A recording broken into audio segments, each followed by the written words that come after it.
And Gore bus tour, don't you think? Democrats are about 9 or 10 points ahead of the Republicans in the polls right now, and that's one of the real confusing things about these presidential elections. What does a 10-point difference really mean in a poll?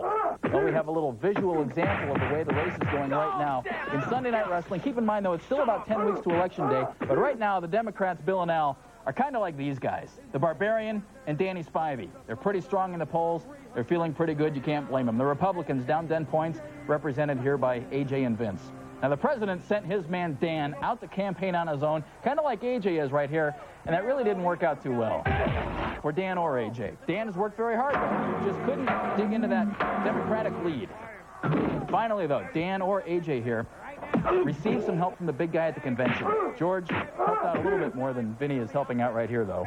Even so, the Republicans come out of the convention 10, 15 points down in the polls. With Al and Bill working together on that big bus tour deal, don't you think it's working pretty well? They're really still in control. Better teamwork, though, might help George and Dan. But right now, Bill is pinning George 10 points or so. That's about a 10-point difference. But again, we'll keep you updated through Sunday Night Wrestling, how they're doing in the polls. Well, the microphone just fell off, so you should say something. I say a peculiar visual aid. Well, you have to